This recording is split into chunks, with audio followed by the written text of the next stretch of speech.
Cette année 2025, elle commence avec une spécificité. C'est la première fois dans l'histoire de l'Algérie indépendante, une mesure qui fait foi d'une loi qui empêche les Algériens et les Algériens d'utiliser leur cash pour acheter des appartements, pour acheter des voitures. هذا الدوكيومون هاوليك في الصورة. Du jour au lendemain, sans aucune préparation, on demande aux Algériens et aux Algériens de renoncer au paiement en cash, en espèces. 80% des transactions immobilières en Algérie se font en espèces. On va chez le notaire, on ramène un sac d'argent, on fait la signature, les actes notariés, on fait l'opération de vente. Le secteur immobilier est en train de s'effondrer. Le commerce algérien est en train d'être paralysé. Et il n'y a plus d'argent qui circule. Les promoteurs immobiliers, notamment dans le secteur de l'immobilier, risquent de faire faillite et ils ne cessent d'interpeller. Les notaires commencent à se plaindre. Et pour ne pas utiliser le cash, il faut avoir les moyens bancaires. Il faut avoir le paiement en ligne, la carte bancaire, il faut avoir des comptes bancaires. En Algérie, jusqu'à 2023, nous avons 1734 agences bancaires. C'est tout. Je compare, et la comparaison va vous faire mal. Mais je dois vous faire mal pour vous réveiller. Au Maroc, nous avons 5811 agences bancaires. Pourtant, le Maroc, c'est une population pratiquement 10 millions moins importante que la population algérienne. Cette année 2025, elle commence avec une spécificité. C'est la première fois dans l'histoire de l'Algérie indépendante où il y a une loi, il y a une instruction, à travers la loi de finances 2025, une mesure qui fait foi d'une loi, qui empêche les Algériens et les Algériens d'utiliser leur cash pour acheter des appartements, pour acheter des voitures, pour acheter des yachts ou des bateaux de plaisance, ou pour acheter certaines assurances obligatoires. C'est l'une des figures, l'une des mesures emblématiques qui figure dans la loi de finances 2025 qui a commencé officiellement à entrer en application le 1er janvier 2025. Justement, il y a un document que je vais vous montrer. Alors que je vous fais, هذا الدوكيومون هاوليك في الصورة على الشاشة كما نقولوا بالعربية sur vos écrans. Ce document, c'est quoi? C'est une note qui a été adressée par la Direction générale du Trésor et de la comptabilité au niveau du ministère des Finances, qui a été adressée à tous les directeurs régionaux du Trésor et qui explique que dans le cadre de la mise en œuvre des dispositions de la loi numéro 2408 du 24 novembre 2024 portant loi de finances pour 2025, j'ai l'honneur de vous demander de vous conformer aux dispositions de l'article 207 de la loi précitée qui stipule que, à compter de la date de publication de la présente loi, les transactions citées après doivent être effectuées par des moyens autres que l'espèce à travers les circuits bancaires et financiers. Les transactions immobilières des immeubles bâtis et non bâtis, les opérations de vente réalisées par les concessionnaires et distributeurs de véhicules et engins d'équipement industriels, les achats de yachts, bateaux de plaisance, les polices d'assurance obligatoires. Donc, c'est une note du ministère des Finances, la Direction générale du Trésor et de la comptabilité, qui a été adressée à l'ensemble des directeurs régionaux du Trésor, qui ne doivent plus enregistrer ou encaisser, pardonnez-moi, ils ne doivent plus enregistrer ou encaisser ou accepter ou valider une quelconque opération d'acquisition immobilière ou là de voitures ou de yachts ou de bateaux de plaisance ou de certaines assurances avec de l'espèce. Aujourd'hui, les opérateurs économiques en Algérie doivent travailler qu'avec du chèque ou des paiements par virement bancaire. Tout ce qui est le mode de paiement bancaire. Cette mesure qui est compréhensible, elle est même louable. On veut garantir une certaine traçabilité de l'argent, lutter contre le blanchiment d'argent, contre le détournement de l'argent, contre l'évasion fiscale, contre l'utilisation, la domination, la prédominance du cash en Algérie n'est pas naturellement une caractéristique dont on peut être fier ou qu'il faut applaudir. Ceci dit, du jour au lendemain, sans aucune préparation, sans aucune prédisposition, sans aucun travail préalable, sans aucune pédagogie, sans aucune sensibilisation, sans aucun, sans aucun accompagnement préalable. On demande aux Algériens et aux Algériens de renoncer au paiement en cash, en espèces, alors qu'ils ont vécu toute leur vie avec du paiement en espèces. Je m'explique. 80% des transactions immobilières en Algérie se font en espèces. 70 à 80% de toutes les transactions commerciales en Algérie se font en espèces. Qu'on achète des produits alimentaires dans le marché, ou qu'on achète des médicaments dans les pharmacies, ou qu'on achète des voitures, ou des appartements, 80% se font en cash. On va chez le notaire, on ramène un sac d'argent, on fait la signature, les actes notariés, on fait l'opération de vente et les notaires doivent l'enregistrer auprès des organismes habilités comme les directions du trésor, là, les impôts, etc. Et tout est réglé. C'est comme ça que le commerce se déroulait en Algérie jusqu'à 2025 et du jour au lendemain. Encore une fois, sans aucune préparation, sans aucune mesure d'accompagnement. On demande aux Algériens de renoncer à ce qu'ils faisaient depuis pratiquement l'indépendance du pays. On leur demande de changer leurs habitudes, de changer leur mode de paiement par magie. La conséquence, elle est quoi? Aujourd'hui, le 12 janvier 2024, le secteur immobilier est en train de s'effondrer. Le commerce algérien est en train d'être paralysé. Et il n'y a plus d'argent qui circule. Je dis bien, il n'y a plus d'argent qui circule au point où les gens, quand tu leur interdis d'utiliser leur cash, et ben leur cash, ils le cachent chez eux, l'argent ne circule plus, l'activité économique est paralysée, et les promoteurs immobiliers, notamment dans le secteur de l'immobilier, risquent de faire faillite, et ils ne cessent d'interpeller, les notaires commencent à se plaindre, les promoteurs se plaignent, les entreprises, les petites et moyennes entreprises qui travaillent dans le BTP comme des sous-traitants se plaignent, les vendeurs de matériaux de construction commencent à se plaindre, parce que l'activité économique, elle est au ralenti, sans cash, pas d'activité économique en Algérie. Pourquoi? L'explication, elle est très rationnelle. Pour ne pas utiliser le cash, il faut avoir les moyens bancaires. Il faut avoir le paiement en ligne, la carte bancaire, il faut avoir des comptes bancaires, il faut avoir le carnet de chèques. Il faut qu'on soit un pays avec un système bancaire développé. Ce n'est pas le cas de l'Algérie. L'Algérie est l'un des pays les moins bancarisés de l'Afrique du Nord et du Moyen-Orient. Il faut savoir que le taux de bancarisation, on parle de taux de bancarisation, c'est-à-dire combien de foyers, combien de ménages ont accès à un service financier, à un compte bancaire. C'est ça ce que c'est le pourcentage des ménages qui détiennent un compte bancaire.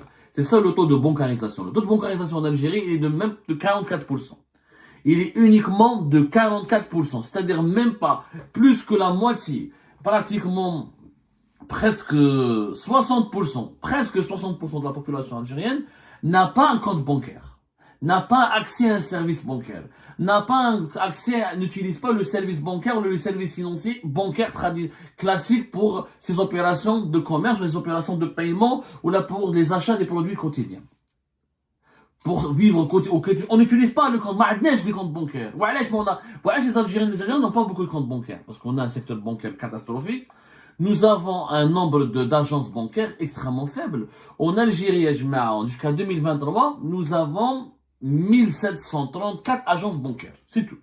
1734 agences bancaires dans un pays de plus de 47 millions d'habitants.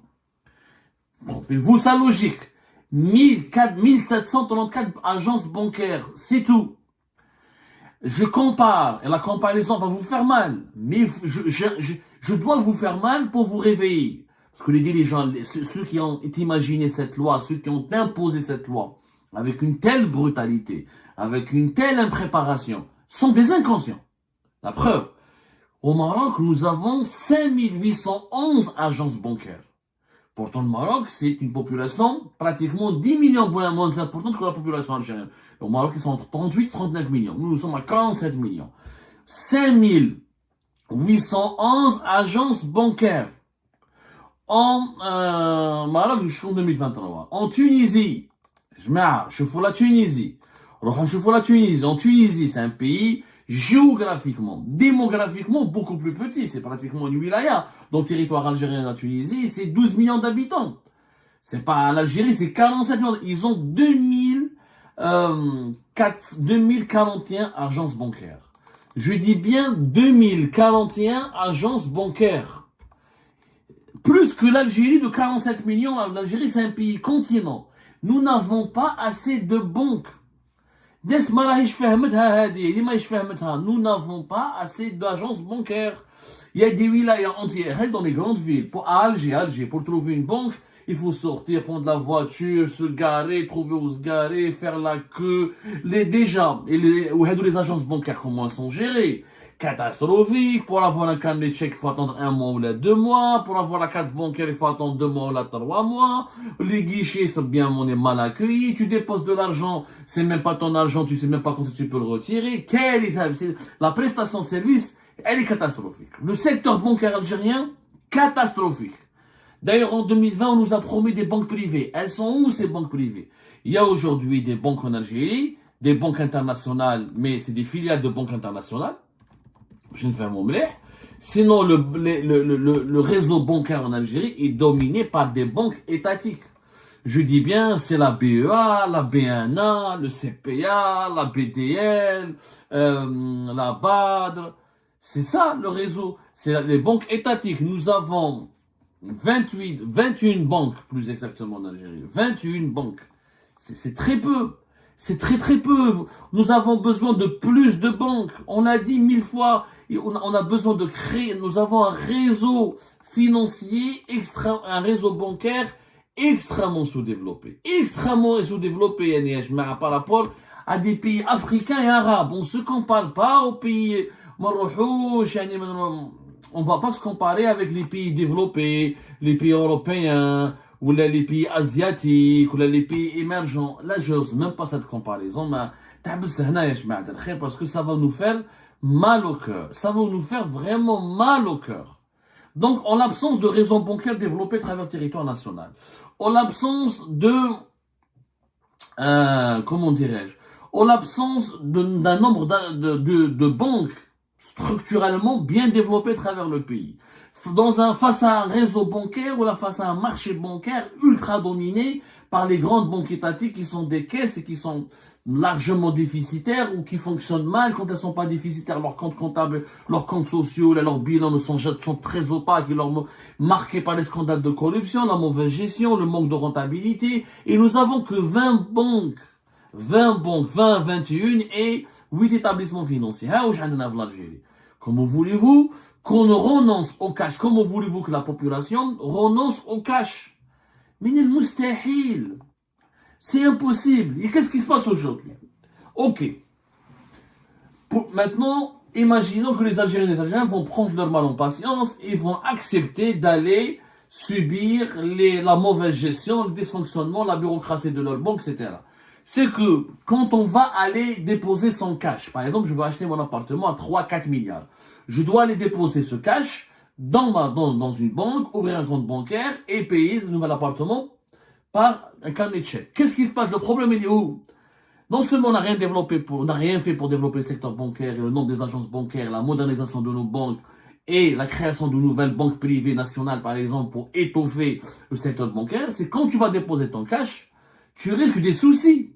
L'Algérienne et l'Algérien qui dépose une somme importante en cash, on en a parlé récemment, quand on dépasse un certain seuil, depuis 2025, c'est 300 millions de centimes, la banque te demande ou de justifier, si tu ramènes 2-3 milliards, la banque elle te demande de les justifier, ou là elle te signale directement, elle prend l'argent, elle te signale directement auprès du fisc, la Direction Générale des Impôts, et la Direction Générale des Impôts ouvre une enquête.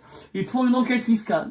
Ils disent, tu as 4 milliards, les 5 milliards. Naturellement, comme nous sommes dans un pays de cash, depuis l'indépendance, il faut bien l'imaginer, parce qu'il ne faut pas réfléchir à l'européenne. Quand tu réfléchis à l'européenne, ou là tu réfléchis avec une mentalité d'un pays développé, quand tu es toi-même un pays développé, mais quand tu es un pays sous-développé, et que tu as toujours vécu dans le sous-développement, tu ne peux pas imposer du jour au lendemain les règles du développement sans qu'il y ait du développement. Logique. D'être qu'on va justifier 4 milliards. Il y a un héritage. واحد يخدم في l'informel. واحد يدير du business, il paye pas ses impôts. 40% de l'économie algérienne elle est في l'informel. جماعة الدلالات ou les magasins ou les marchés de produits alimentaires ou les marchés de vêtements, ils sont dans l'informel. Ils peuvent pas justifier leur argent. On leur demande du jour au lendemain, ils ont vécu toute leur vie dans l'informel. Et rien n'a été fait pour les attirer vers le marché formel. Et rien n'a été fait pour les bancariser pendant des années. Et du jour au lendemain, entre le 31 décembre 2024 et le 1er janvier 2025, on leur dit, vous devez ramener votre cash dans les banques, sinon vous n'achetez ni maison ni voiture, mais vous devez justifier cet argent. Si au moins ils ramenaient leur cash et les banques ne les emmerdaient pas, et le fisc ne les emmerde pas, c'est pas un problème. Tu ramènes ton cash, après le fisc va t'appeler. Il y a énormément d'Algériens et d'Algériens, nous on leur a dit, on l'a suffisamment dit sur Algérie Part, et maintenant à chaque fois qu'il y a un dépôt ou un retrait en espèces qui dépasse les 300 millions, C'est une note verbale qui a été communiquée par le fisc aux banques algériennes et les banques doivent le signaler pour qu'il y ait des enquêtes fiscales. Et pas mal d'Algériens et d'Algériens ont été convoqués par les impôts, les services des impôts, au niveau des inspections des impôts, de leur localité, de leur région, de leur wilaya ou daïra, et ils sont soumis à un contrôle fiscal. Et on leur demande justifier ce cash que vous venez de déposer dans les banques. Ils ne peuvent pas le justifier. Les héritages, les ventes, les constructions inachevées, l'informel, la majorité des Algériens et des Algériens ne peuvent pas justifier de façon traçable, de façon rigoureuse, la provenance de leur cash. Du coup, que font maintenant les Algériens et les Algériens? Ils ne dépassent plus leur cash. Ils n'achètent plus d'appartements. Le secteur immobilier est en train de s'effondrer. Les promoteurs, proches de la faillite. Ils ne vendent plus leurs appartements. Il faut savoir que même dans les grandes villes, non parlons pas des petites villes de l'intérieur du pays, les wilayas de l'intérieur, les wilayas du sud, même dans les grandes villes, Alger, Oran, Constantinople, Nabab, Djaïa, 80%, entre 70 à 80%, il y a même même des régions du nord du pays où les transactions immobilières à 100% se font avec le cash. 100%. Du jour au lendemain, on l'interdit. Et les gens n'achètent pas. Parce que quand je vais à la banque, on me demande de justifier cet argent, j'ai pas le justificatif, et après je risque d'être convoqué par les gendarmes, ou là par les impôts, on va faire une enquête fiscale sur moi, on va m'emmerder, et j'ai peur, les gens ont peur, ne déposent pas leur cash.